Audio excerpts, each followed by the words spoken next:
ಓಂ ಆಕಾರ ದ್ವೀಪದಲ್ಲಿರುವ ಶಿವನ ಅದ್ಭುತ ಜ್ಯೋತಿರ್ಲಿಂಗ ಯಾವುದು ಗೊತ್ತಾ? ಮಧ್ಯಪ್ರದೇಶದ ನರ್ಮದಾ ನದಿಯ ಮಧ್ಯದಲ್ಲಿರುವ ಓಂಕಾರೇಶ್ವರ ಜ್ಯೋತಿರ್ಲಿಂಗ.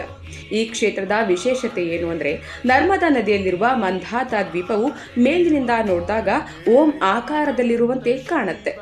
ಅದಕ್ಕಾಗಿ ಈ ಕ್ಷೇತ್ರಕ್ಕೆ ಓಂಕಾರೇಶ್ವರ ಅನ್ನೋ ಹೆಸರು ಬಂತು.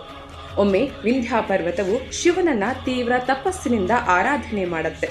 ಅದರ ಭಕ್ತಿಗೆ ಮೆಚ್ಚಿದ ಶಿವನು ಇಲ್ಲಿ ಜ್ಯೋತಿರ್ಲಿಂಗ ರೂಪದಲ್ಲಿ ಪ್ರತ್ಯಕ್ಷನಾಗಿ ಆಶೀರ್ವಾದವನ್ನು ನೀಡ್ತಾನೆ.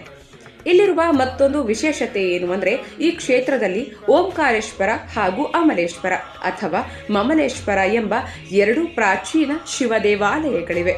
ಅನೇಕ ಭಕ್ತರು ಈ ಎರಡೂ ದೇವಾಲಯಗಳ ದರ್ಶನವನ್ನ ಮಾಡಿದಾಗ ಮಾತ್ರ ಯಾತ್ರೆ ಪೂರ್ಣವಾಗುತ್ತೆ ಅಂತ ನಂಬ್ತಾರೆ. ಓಂಕಾರೇಶ್ವರನನ್ನ ಭಕ್ತಿಯಿಂದ ಆರಾಧನೆ ಮಾಡಿದ್ರೆ ಮನಸ್ಸಿಗೆ ಶಾಂತಿ, ಜ್ಞಾನ ಮತ್ತು ಆಧ್ಯಾತ್ಮಿಕ ಬೆಳವಣಿಗೆ ದೊರೆಯುತ್ತೆ ಅನ್ನೋದು ಭಕ್ತರ ನಂಬಿಕೆಯಾಗಿದೆ. ಮುಂದಿನ ಭಾಗದಲ್ಲಿ 5ನೇ ಜ್ಯೋತಿರ್ಲಿಂಗದ ಮಹಿಮೆಯನ್ನ ತಿಳಿದುಕೊಳ್ಳೋಣ. ಹರ ಹರ ಮಹಾದೇವ, ಯದ್ಭಾವಂ ತದ್ಭವತಿ.